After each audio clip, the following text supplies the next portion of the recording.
Bonjour YouTube et bonjour chers internautes et bienvenue au Manga Café pour un nouvel épisode du Manga Café News en ce mercredi matin. Oui, votre petite dose d'actualité quotidienne sur le manga, les animés et la culture otaku avec, comme d'habitude, un programme plus que croustifondant.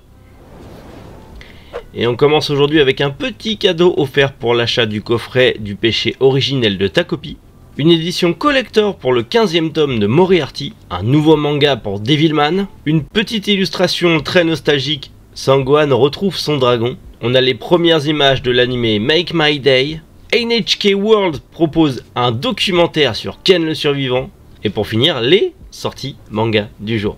Allez, Manga Café News, eh bien c'est maintenant!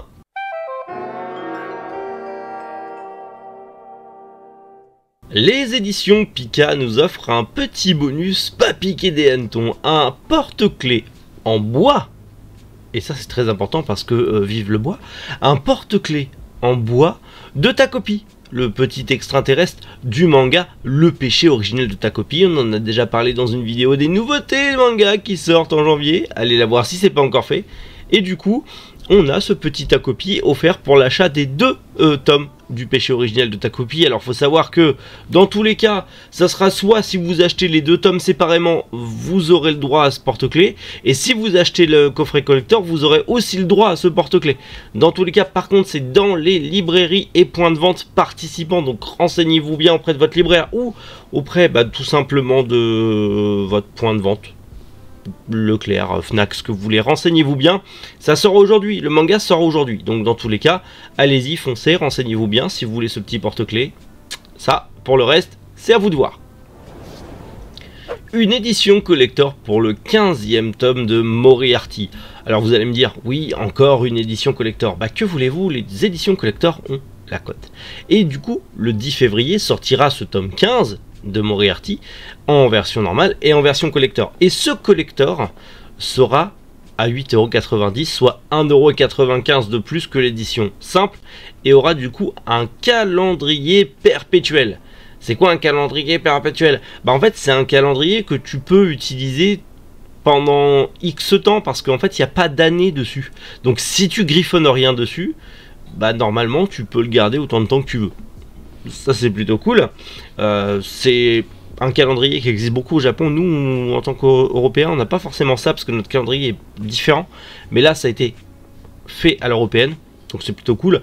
C'est en plus un calendrier perpétuel qui contient 13 illustrations couleurs exclusives.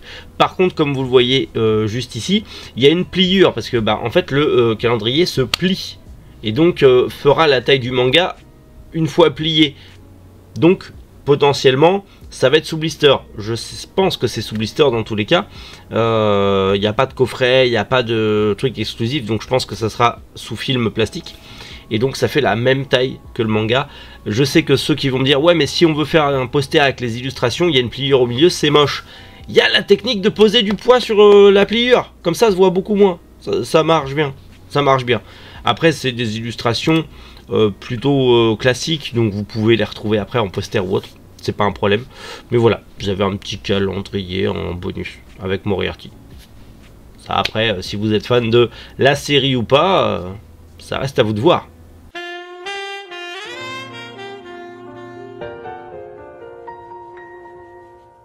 Un nouveau manga pour Devilman, en tout cas un nouveau spin-off pour Devilman, fait non pas par Go Nagai, le papa de Devilman, mais un spin-off qui est fait par Yujihiko Osano. Yujihiko Osano, si vous ne le connaissez pas, c'est le mangaka de l'Académie des Ninjas, qui était très cool et qui est d'ailleurs disponible chez Doki Doki, mais également de l'adaptation en manga de Crusher Joe, qui est un animé de base qui a été adapté en manga par lui-même, et ça c'est plutôt cool.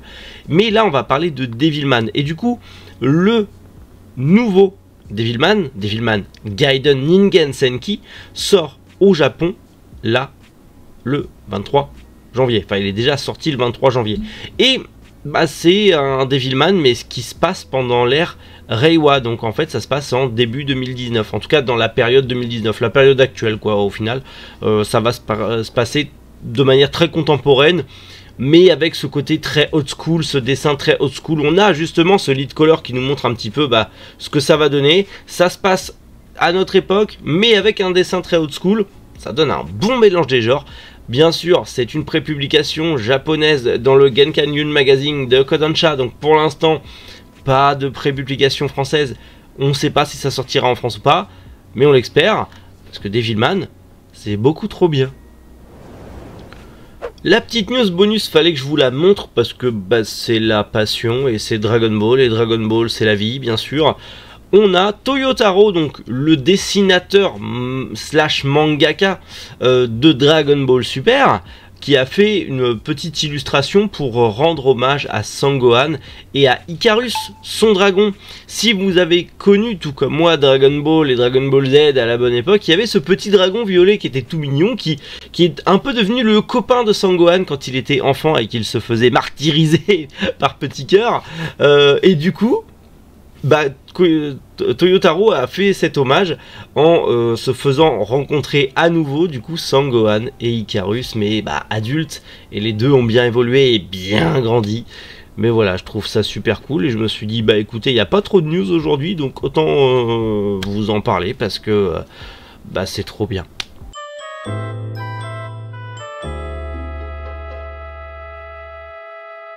Un nouvel animé de SF arrive sur Netflix, Make My Day, ça arrive le 2 février sur la plateforme et en plus on a une bande-annonce. Alors bien sûr c'est en CGI et ça ne va pas plaire à tout le monde, mais on est effectivement sur un anime de SF qui se passe sur une planète complètement gelée et dans les entrailles de cette planète gelée que les humains ont tentent de coloniser et de chercher des ressources sous terre, vont tomber sur les habitants de cette planète, des créatures pas très sympathiques.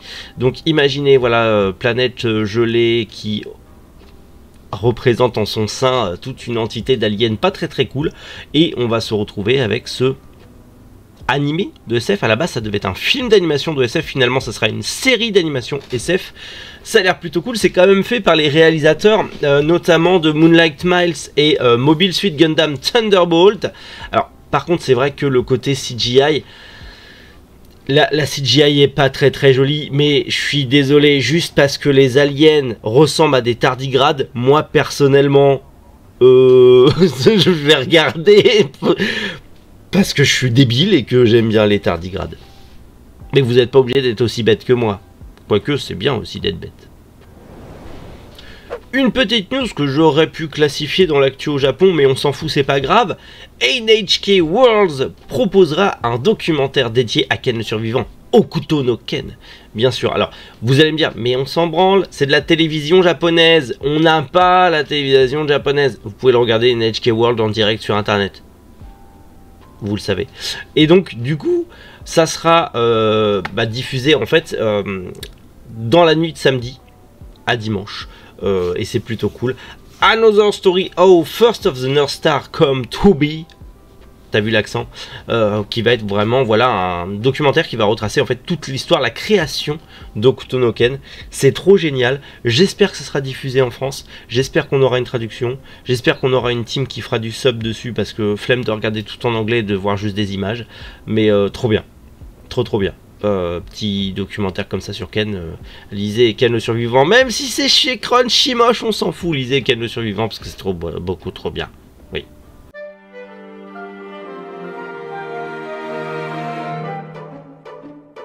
On passe aux sorties manga du jour et on commence aujourd'hui chez Pika avec le premier tome de Elle, les 2 tomes du péché originel de Takopi ainsi que son coffret.